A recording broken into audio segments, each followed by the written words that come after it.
Let's see. Okay, well, welcome everybody. We have a local primary election coming up in early August, and the ballots will drop very soon, next month. So I thought we'd talk about that election and some things that will be on the ballot, but also some interesting races that won't be on this ballot, and some that aren't even directly in our area, but I still think are interesting just because of the changes that we're witnessing in King County and South King County in particular. So let me attempt to bring up my trusty PowerPoint here. Let me actually try to, that's not it. All right, there we go. I can't do that. I'm so sorry.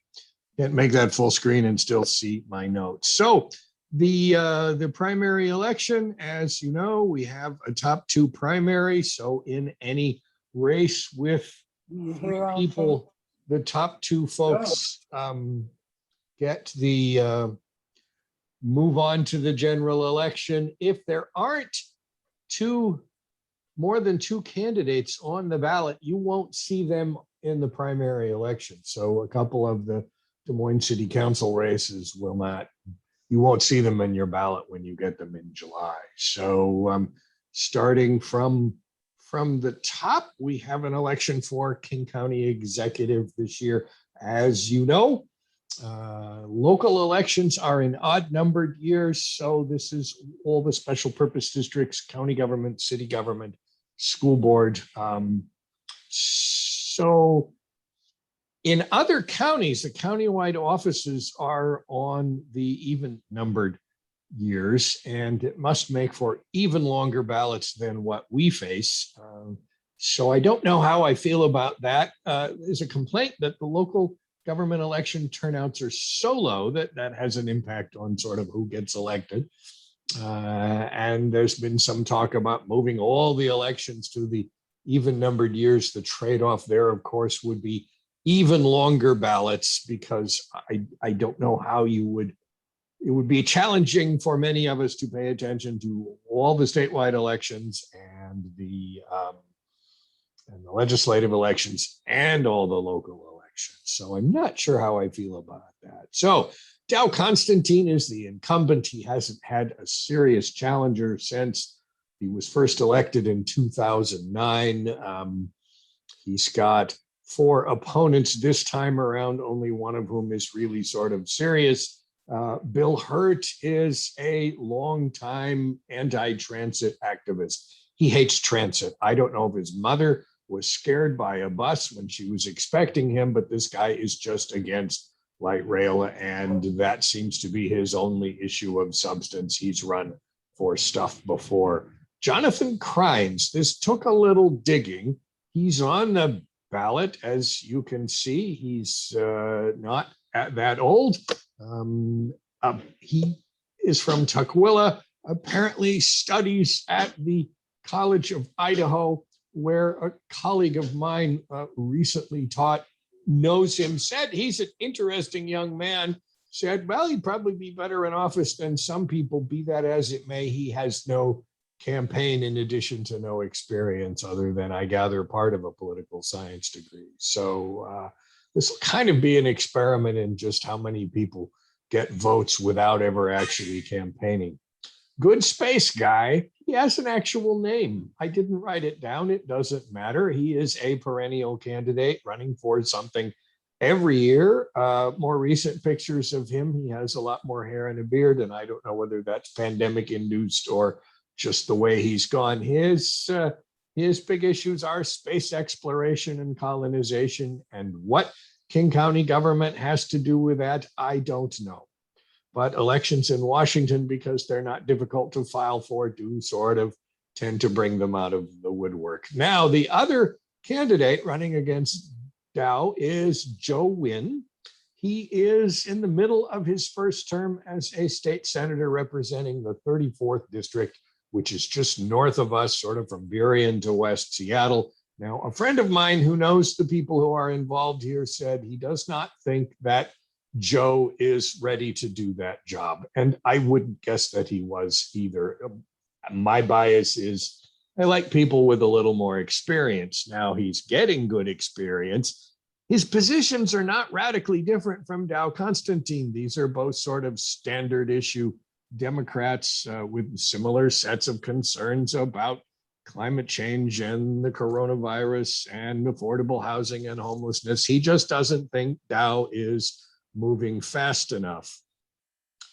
And he's either ignorant of how government works, which I doubt, or he's being disingenuous in saying that he could somehow wave a magic wand and make this all happen sooner. You need 5 votes in the county council and agreement from the county executive to get anything done. And then, of course, you need the money. So it's not like King County is currently poor, but I don't think Dow Constantine is above criticism. My friend who knows them both doesn't think Wynn is yet ready to do that job. And he said, and he's just as insufferable as Dow is. Now, I need to talk to him about that because I thought that was an interesting comment.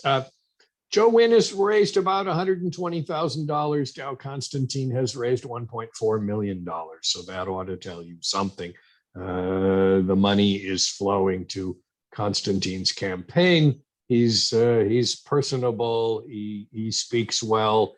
He may be insufferable, but I don't see him losing in this election. So Joe Wynn can afford to do this because he's not up for re-election in this. So this is a sort of, I think, if nothing else, this gives him a higher profile for next time if he decides to do something more. So as far as being a state senator goes, I didn't hear anything bad. I didn't hear anything good. The only thing I can say, he's on my list of people who never respond to me or my students. Now, that's a very small concern for most people, but for me, it's like, you get back to us, you're okay. I don't care what you believe, but if you don't get back to us, you're off my list. So anyway, now King County Council is up for election. There are 9 King County Council districts. There have been as many as 13, but they shrunk that after the merger with Metro.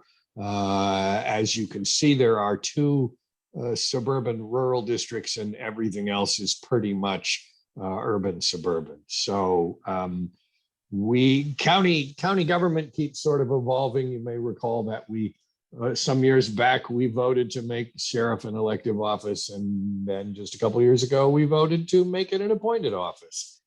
I don't know how much big difference that's going to make.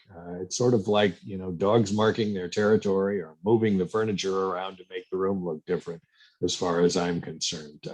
Also, a few years back, they managed to make county council nonpartisan, which is about the only way Republicans managed to get elected to the county council. And there are 2 on the council now, and we'll talk about them because they face some interesting challenges. Now, in our own district, Dave Upthegrove is running again for re-election, and he is being challenged by a young woman named Shukri Olo.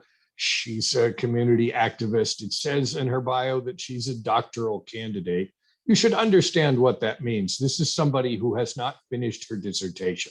And as somebody who did, of course, that lowers them in my estimation, not that it's terribly important. Once again, very similar sets of issues. She's running to the left of Dave, who is, a standard issue Democrat.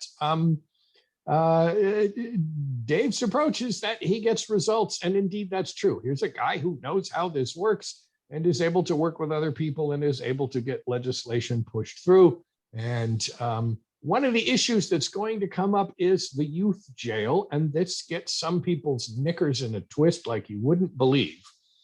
And so the campaign has been for some years is don't build a new youth jail. Well, what these people are ignoring or don't understand is that the new youth jail is much smaller than the old one, which was apparently sort of a stationary catastrophe. It was old and dank, and there was no place for people to meet with their counsel or anything.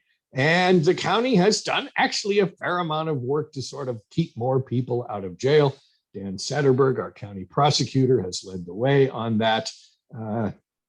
So the fact that they've built this new youth jail means that there ultimately will be fewer youth in jail. I mean, that's the whole point. So Dave's raised a lot more money than Shukri, but she's, they're both over $100,000. So she can run a credible campaign. Now, here again, my little test, Dave got back to my students. Shukri, we never heard a peep. Did not hear back. And that's been an issue this past spring. I had students trying to write about, who had filed. And some people responded and some people claimed that they weren't contacted, but then it turns out that they just missed the email. So I have little sympathy for that. I mean, and this is what I have said. Look, you say you want younger people to get involved, talk to my students. You say you want to reach out to a wider diversity of people, then talk to my students. You say you want to represent everybody in the community, well, then talk to my students. So and in this campaign, whenever I have a chance to talk to candidates, that's what I'll be saying, because quite frankly, the response to our story about the Des Moines City Council races, my patience has expired with some of these people. So now, this is not on our ballot, but I think this is an interesting race here. County Council District 7, which is Federal Way and environs. And Pete von Reichbauer is the incumbent. He's been there since before dirt, since rock, I think. And it brings home the bacon. He was a state senator in 1980. He famously switched from being a Democrat to Republican. I was working there near then, and the word on the street was that he changed parties so he could get a better office, which he did. Not noted as an outstanding legislator, but he does bring home the bacon for the district, and lots of people like him. He's raised a couple $100,000 more than anybody else in his race. Now, the other candidates are interesting. Lydia Asifa Dawson is a Federal Way City Council member. I don't hear anything bad about her, but I don't hear anything good either. She lists herself as a Dem on her webpage in a contest that is in fact nonpartisan. So, I guess it's all right. Dominique Torgerson runs a microbrewery with her brother. She's sort of the angry small business candidate, and she wants less regulation but more protections for the environment. The fact that those two things don't exactly add up, it's like Sesame Street. One of these things doesn't belong with the other. Doesn't seem to have crossed her vision. Hasn't raised any money. So this is basically a protest candidacy. Now, the candidate who has raised the most money out of the opponents is Saudia J. Abdullah. She's picked up some endorsements. She looks like sort of the Democrat candidate for this particular race. Now, what makes this interesting is that in this race and in the next one we're going to look at, you're getting a more diverse group of candidates. And that reflects, I think, the changing demographics of our county and in particular where we live. So, if von Reichbauer survives this, and he probably should, because the turnout's pretty low. And like Bernie Sanders learned in the last presidential campaign, the youth vote is not going to show up and overwhelm old line voters. I mean, that's just not happening. Young people don't vote, and those would be the people you'd need to get to win this race. But it'll be interesting to see if one of these challengers does relatively better than money and support may flow to that challenger. If von Reichbauer outdistances everybody handily, then nobody's going to give the survivor any help for the general election. It's unfortunate in many ways because the primary turnout is usually far lower even than the general election. So it's not a good cross-section of voters, but you have to do well in the primary if you expect to get sort of more funds and support for the general election. Similarly, the 9th district, Bellevue and to the east. Now, these are in many ways more serious candidates than what they have in the 7th. Reagan Dunn was indeed named for the president by his mother, who was a congressman and county council member and state Republican chairman. And he's he's, a solid candidate, knows how this works. He's a Republican, basically, and the East Side is progressively less Republican as we go on. So Chris Franco works in Dow's office, so he's kind of the Democrat standard bearer in this race. Ubek's guard here, another community activist, hasn't raised a lot of money. Standard set of Democrat issues. I mean, this is one thing I can say, whoever gets elected will be reaching out to a broader and diverse community and addressing this, that, and the other thing. I mean, it's like they're all got the same playbook. Kim Con-Van is a Renton City Council member, and she's picked up a lot of endorsements and also some money. So she might be also a formidable challenger. Out of these three, I would not be surprised to see her in the general election and to see a very competitive race there, if she does well enough in the primary to get some support. So really the 7th and the 9th, even though we don't get to vote on them, are very interesting, I think, just because of the changes that they seem to be representing in our area. We may get different people. Now, similarly here, not on the primary ballot, but will be on the general election ballot, is the Port of Seattle. Port of Seattle Commission has 5 members. This is not a full-time job. This is simply like being a local city council member. You get a stipend, you go to meetings, you do the usual work. So here we have on top 3 old line candidates, Ryan Calkins, Stephanie Bowman, Peter Steinbrook, and their Steinbrook, of course, is from a long tenured Seattle family. And they're all incumbents. And now Norman Sigler hasn't raised any money. I don't think he's running an active campaign. So Ryan Calkins is likely to get reelected in November. Hamdi Mohammed, on the other hand, is running aggressively. She's got signs up. And Toshiko Hasegawa is the daughter of Bob Hasegawa, a long-serving state senator from the 11th district from Renton. So she's been around the block and knows how this works. So these two could be very interesting elections in November when we get to the general. Port of Seattle is, of course, very important. I know lots of people around here hate the port, but it does really provide a lot of jobs. That being said, I understand people's concerns about noise and pollution. So Mohammed and Hasegawa are the kinds of candidates who are saying, we need to build equity, which means in current parlance that people from diverse backgrounds sort of get a fair shake. So those are issues that won't go away.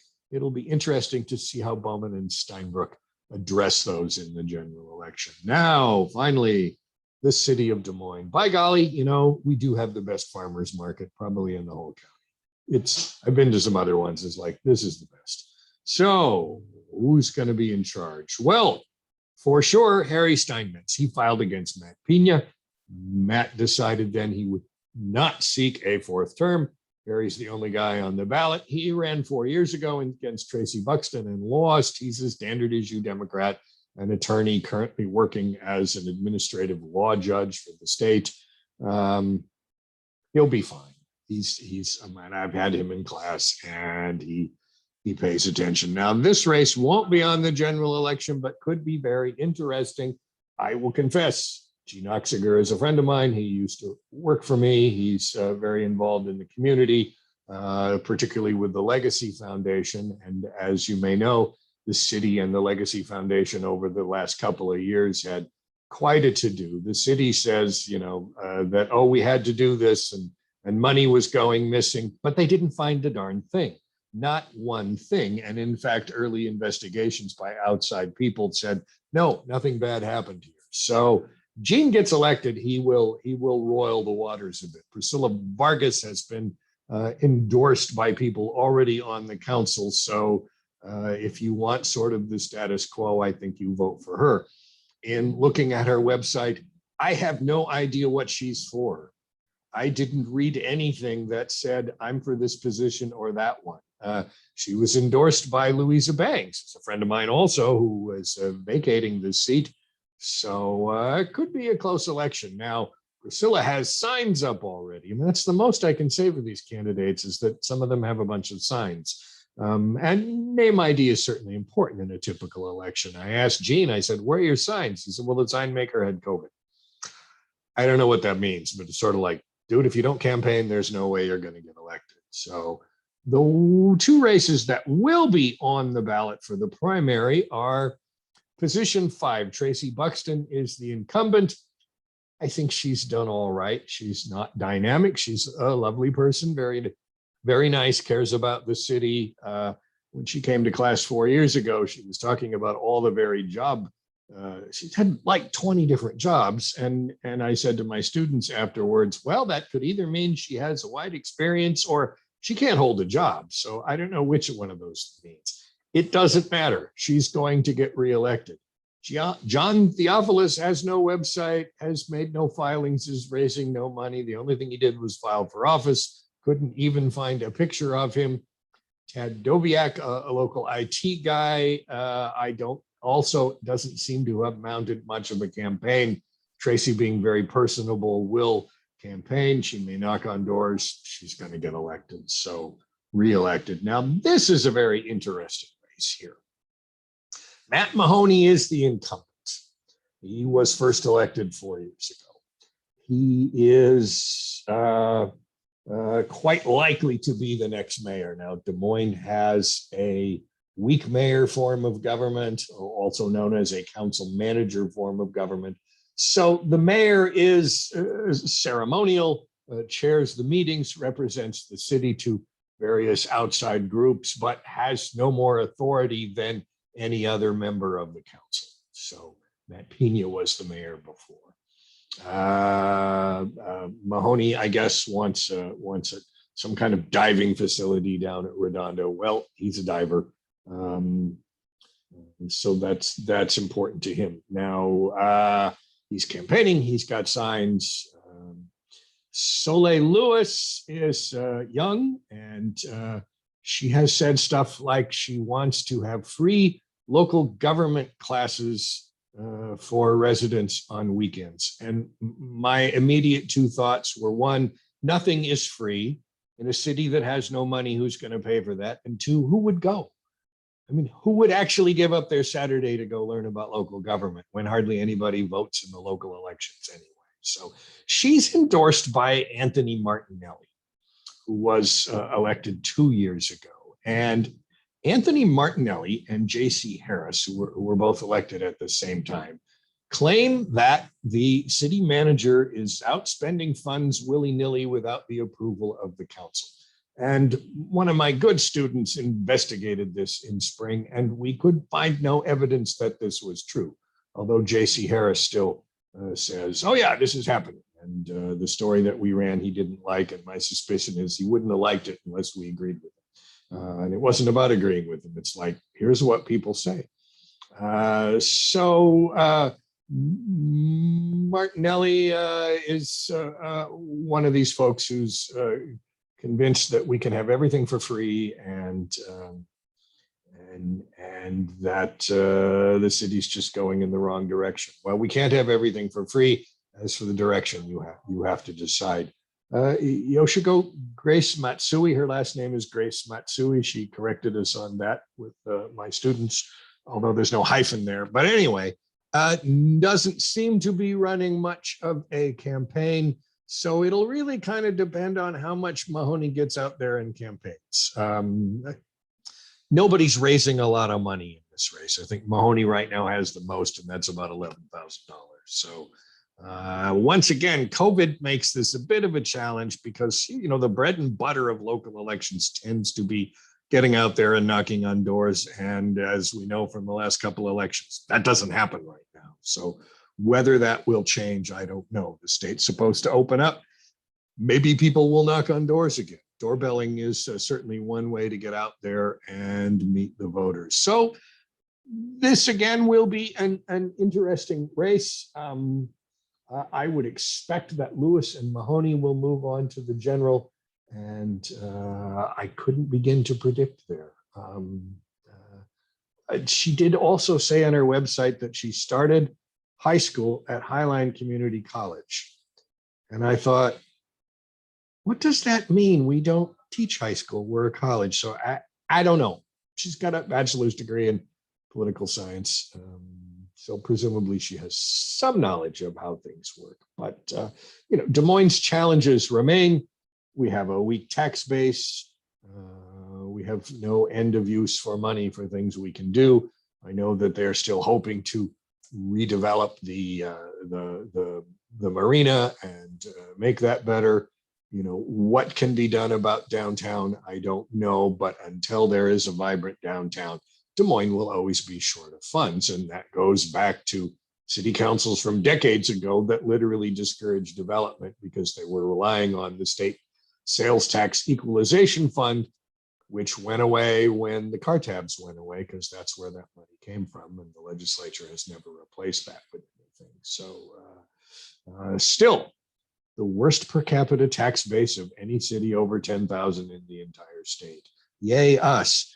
Anyway, the current city council has been much less anti-business now. I think there has to be a balance, but you can't actively discourage development and then complain about not having enough money. So these folks seem to recognize that. In any case, so when is the election? Friday, July 14th, the voting begins. That's when the ballots drop, due by August 3rd. So it won't be nearly as long as the ballots you say you saw last year. So that makes it a more simple election. I haven't heard anything about any candidate forums. I think that would be a good thing. It would be good to hear from folks because most of them, as so often happens, from what I'm reading so far, are not doing sort of a particularly good job at making clear their vision for the city, except for Soleil Lewis, who, whatever you think of her vision, she seems to have one. Everybody else says sort of the standard kinds of things. So, all right, there we are. I hope that you have questions, and as usual, they can be about anything, but these local elections are important. I'm guessing you folks are voters, you wouldn't be chatting with me here, but people need to vote. This is where we live. These, city government, it's 4P, police, parks, planning, and potholes. These are the things close to where you live. And, who's ever in charge? The fact that we had those city councils in the past, which literally discouraged people from locating their businesses here, is why we're still sort of stuck in the mud like we are today. So and I will say, the current city council, nobody's perfect, right?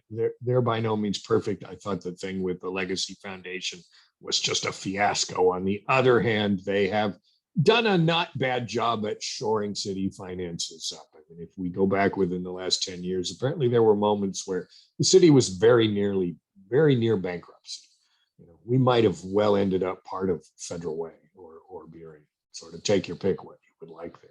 Federal Way people get back to Burien people never do. I never hear a peep out of them. So they're too cool for school, I guess. All right. Please ask questions. Make sure I repeat the questions. Yes, Suzanne. You're going to have to unmute there. Okay. All right, now you're on. Can you elaborate, or do you care to, about why Matt Pena is not continuing? I can only guess. I asked Harry, why are you running against Matt? He said, well, I think 12 years is enough. And Matt said it was something about his family and his other obligations. My sense is that, when he got a serious candidate, he didn't want to have to go through that again. That's my guess, Okay. And, 12 years is a pretty good run. We're there for 3 terms. You help make some things better. There's more to life than going to meetings 3 Thursdays a month and listening to people drone on and on about what they did last week. He was a very nice man. And great guy. Yeah. Approachable. Yeah.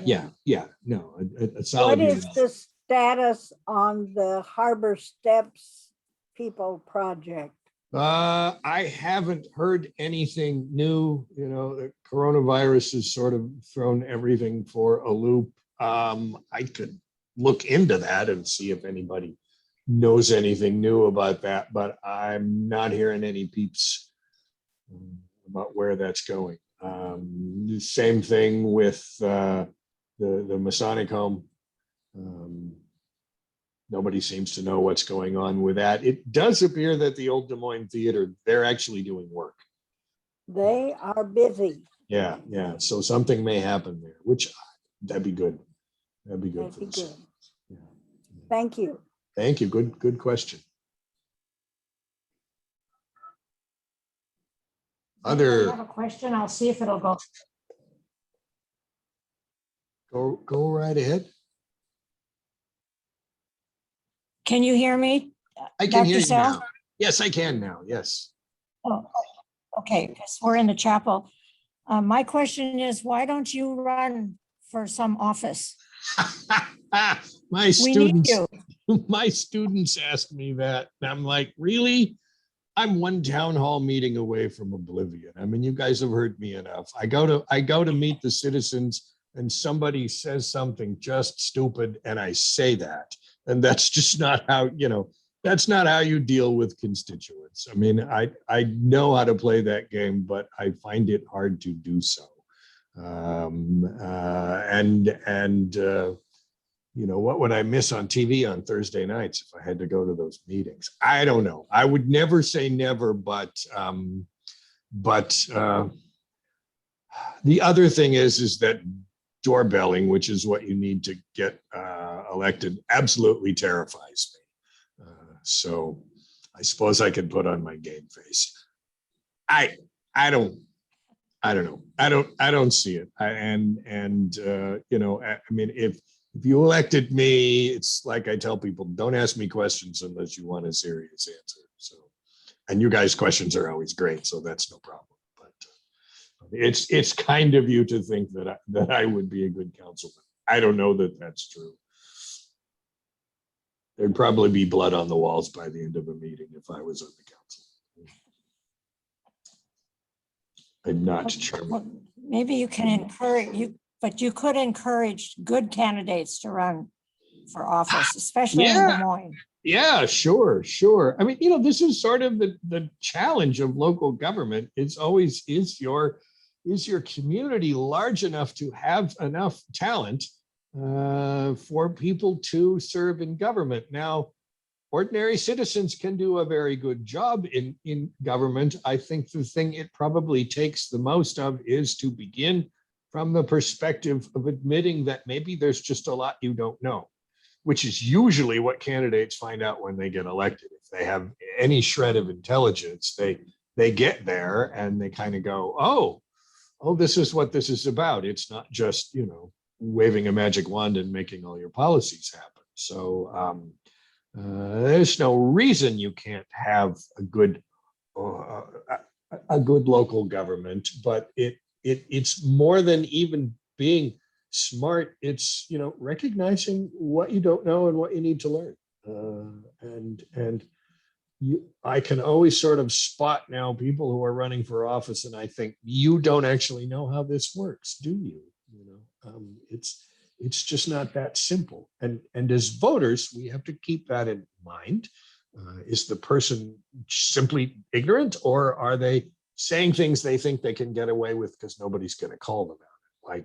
Like I think Joe Wynn is doing that. He said early on, he said that he would increase transit by finding savings in essence, the police budget. Well, Metro's budget is way bigger than the King County Sheriff's budget, so there's not that many savings to be had there. And two, as a friend of mine pointed out, the county has now 200 murder cases on the docket, and they're from over a period of time. But the point is that wishing the police away won't solve all of our other problems. I think there's something to be said for not sending the police off on mental health cases, because they're not qualified, and that's not a criticism. I mean, that's just simply a different skill set. So to the extent that we can apply different resources to different circumstances, that would be good. Be that as it may, there simply aren't enough savings there that would allow us to say greatly expand transit in the county. So I think it's important to watch out for people saying stuff like that, because it's kind of like, you're either making this up or you really don't know how this works. So I'm just skeptical of people talking about that. So, good question. Thank you. Anybody have a question? Other questions? You there in the chapel. What was the question? I was wondering if he does actually not know what is happening with the building of the theater in Des Moines. Oh, do you not know what's happening to the theater and the building in Des Moines? Okay, do I know what's happening with the theater and the building in Des Moines? This is what I have heard and what I understand. And in having gone down the alley behind it, I saw some of the work. So apparently there will be some housing there. There will be performance space. I don't know if there will be retail or a cafe or anything like that, but that seems like a possibility. The group that is doing this is headed by a guy who's a musician, and he has sort of a musical vision of what this will be. So that'll be part of it. So it will be at least somewhat arts oriented, and just the mere fact that it won't be vacant space ought to be good for the city. And, to the extent that you can attract more people there. Nearby, we have a new, I guess it's a juice bar and tea shop. I haven't been there yet. They just opened. And then, of course, next door to that, behind the old Scotch and Vine, is Creole Soul, which I did eat at last week. It was actually very good. They've done a lovely job with the space down there. It's quite charming. It's just so small. And of course, there's no parking. I mean, usually the parking problem in Des Moines is that there's no reason to park there. But in this one case, it's sort of like, for that little spot, you kind of have to hunt around to find something. It took me longer to find parking than it did to get my order. So some things are happening in downtown, and the more that happens, I think the better off we are, not just in terms of revenues, but also sort of in terms of cultural amenities. It would be nice to be able to go to a variety of places depending upon your mood. And with things opening up again, knock on my wooden head, the virus is at last receding, at least in King County, then perhaps we'll see some more stuff like that. There should be a certain amount of pent-up demand for people saying, you know what, I want to go out again. So that's encouraging.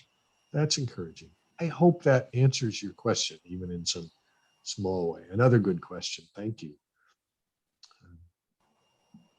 Okay, thank you. Yeah. Anybody else? Other questions? Yeah. Shirley Peace right here. Yes. Okay. Does Des Moines get any revenue from Anthony? Oh, sure. Yeah. We would get some sales tax, and we would get some property tax, and we would get some utility tax. So, yeah, I mean, and Anthony's is a good thing for us to have. Yeah. Yeah. Yeah. And it's not a bad restaurant. And people come. And people come. And people come. So is there any chance that they would put other establishments down on the marina? Yeah. I mean, I think that's the hope, that there will be some further development down there. This is where you sort of get to a trade-off. So you've got prime space there where the boat repair place is, and this is sort of the big trade-off. A boat repair place is not going to generate as much tax revenue, but it does generate good jobs.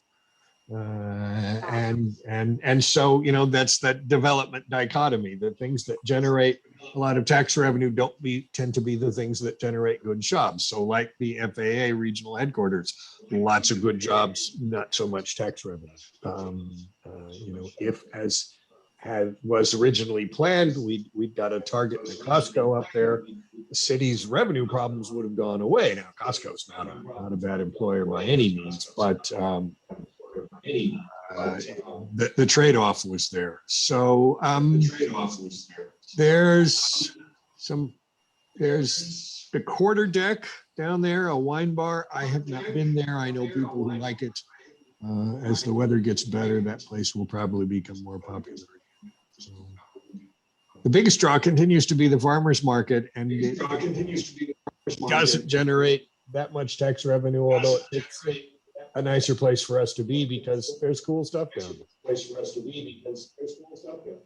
And every Saturday, it's kind of the best restaurant in town. Somebody needs to move there. I'm hearing myself. It's not a good thing. Did that answer your question, Shirley? Yes, it did. Yes, it did. Thank you. All right. Other questions? Other questions? Why can't we find out what's happening with the sign? Why can't we find out what's happening at the Masonic home? Well, the Masonic home, yeah. Is that? We got to stop that echo. All right. I think it was coming from there. I'll turn you back on in a minute. So apparently the multi-million-dollar figure that's gotten kicked around for redoing the Masonic home is not necessarily based on fact. So that's one thing. Nobody really knows what it would take to turn it around. Certainly some other outfits have looked at it and decided that this was beyond them.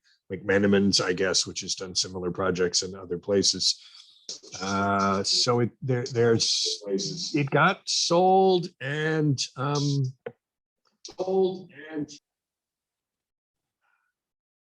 I'm sorry, I'm looking to see who I need to mute here. All right. The owners are currently not very communicative about what they intend to do. And the city can't make them do anything. However, the city can impose conditions on whatever permits they need to do something. It's as you probably know, it has a number of challenges. One of them has got to be asbestos. The building is old enough, and so that in itself is a major challenge. The other big problem, of course, is that the rooms are not en suite, so it would not be an easy transition to, say, a hotel. And of course, because it's Des Moines, this always makes me smile at least a little. When people start talking about this on social media, people say rather amazing things. Somebody suggested it should be a children's museum. How the hell that works, I don't know. Other people complain, they want something there, but they don't want any traffic. Once again, you're not going to have both of those things, okay? It's a big piece of property. It would not be difficult to put in. Parking, it would not be impossible to expand the roads near there. So it remains this prime piece of property with this beautiful building that needs a lot of work. And I'm not sure that the current owners have a plan unless it is to knock it all down and build something simpler. What that would be, I don't know. My guess would be condos. That would not be, it's people need places to live. I totally get that. It just wouldn't do that much for us, either financially or culturally. It would be much better, say, if it could be perhaps even a mixed use development where we would get a mix of retail and restaurants and then housing on the upper levels. That's what they hope to do in Federal Way. That's what they've tried to do with in downtown Burien, and I think that will eventually work. It just needs economic recovery, and I think that's going to happen. So the biggest reason we don't know what's going on there is that the people who own it aren't saying. And honestly, and until they apply for and get permits, there's no way of knowing unless somebody leaks out, okay, here's what they have in mind. Most people in Des Moines, I think, want to see the building look like it still does. This is a great building, but it just needs so much work. If money was no object, I would buy it and give it to my honey, who has a long background in the hotel industry, and say, "You go, girl, fix that thing." But that's not the current situation in which I find myself. So another pipe dream. So good question. Other questions?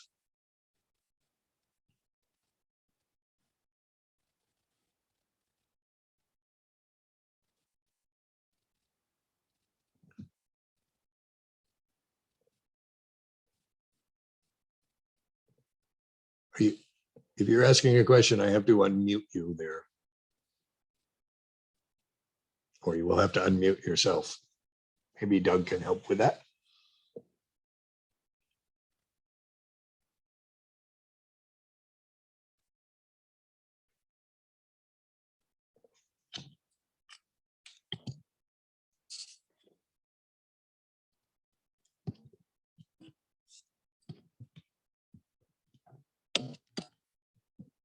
Chat. Didn't mean to make that all caps, sorry.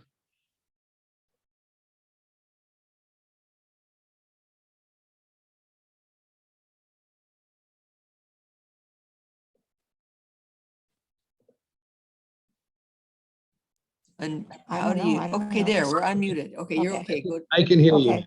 All right. Can you hear me now? I can hear you now. Okay. Thank you so much. My question is what, okay, can you hear me now? Yes. Okay. My question is what do you think of the ranked voting that's occurring in New York right now? Ranked choice voting was tried in Pierce County. They managed to elect somebody that nobody liked. So to me, it's not a panacea for what happens. Now, other people argue that, it could be made to work better, but any different voting system has trade-offs. So ranked choice voting is where you look at all the candidates and you number them, and then the person who finishes last, they take those votes and distribute them percentage-wise between the people who are left. And the challenge of this system is that you could end up with somebody who's everybody's third choice, which is somehow, I don't think, better than the first choice of the most people. In our state in particular, with the top two primary, whoever wins will actually have a majority in the general election. And I think that's a great virtue. And it's frustrating to me to watch so many people complain that, the person I supported didn't get elected. Well, I can't hardly think of a presidential election where my first choice got nominated and elected. And I still don't look at the electoral system and say, well, that's just wrong. It's like, look, it is at the end of the day a majoritarian system, and the person who gets the most votes wins. Now, the presidential race, you could insist that the winner get 50% plus one. And that's in effect what we have in Washington State. But in other elections, you look, we got elections there with 5 people. Well, let's say all those county executive candidates were truly competitive. The third person could win, simply because the vote's getting redistributed. So think about the last gubernatorial election. What do you have, 29 candidates? If there were more serious candidates there, the outcome could have been very odd. So I'm not in favor of that. I just don't see it making things better. And honestly, it would make things more complicated. You know, with as little attention as people pay to politics, you'd have even more people saying, but I didn't vote for that person. So, and there's a number of systems like that. You know, they're interesting, but I have not observed that they work better. You know, it's like the people who say, well, you know, we need a third party. Well, we're not going to have a viable third party until we change our election system, which would mean that some kind of proportional representation would obtain. And then, you know, so if the Libertarians got 5% of the vote, well, then they'd get 5% of the seats in the legislature or Congress. That's not necessarily better. I mean, that discourages compromise more than it encourages it. And compromise is indeed what we need to get something done. That's my bias. You may disagree. So other systems aren't necessarily better or worse. They may be just different. And there are always trade-offs. So I tend to think, well, I prefer to dance with the gal that I brought to the dance. So good, very good question. Other questions? You will need to unmute again if it's coming there from the chapel.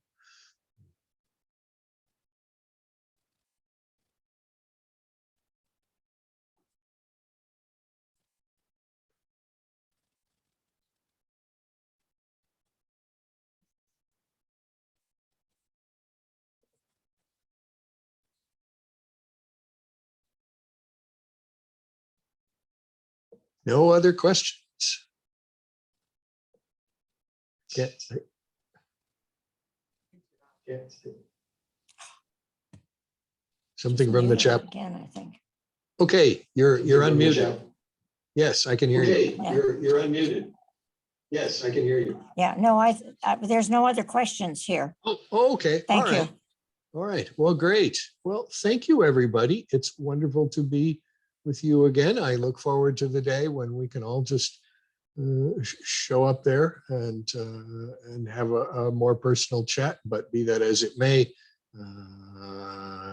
you are the folks who have helped keep me sane for these last however many months, years that we've been stuck in this circumstance. So good to see you all again. And if you have ideas for future sessions, please let me know, let Doug know. I'm not hard to find. So thanks, everybody. Be well, stay safe. Good to see you. Thank you. Tim, Yes. is there any way that you'll be able to come to Judson for the next 2 months? Certainly in July, August, maybe, maybe not. It sort of depends on when we end up going on vacation. So, but that's a possibility. Yeah. Good, Yeah. All right. because everybody's All right. looking forward to that. I look forward to that, you know, see you all face to face. That's way better than this. All right. Thanks, folks. Thank you. Talk to you soon. Bye-bye.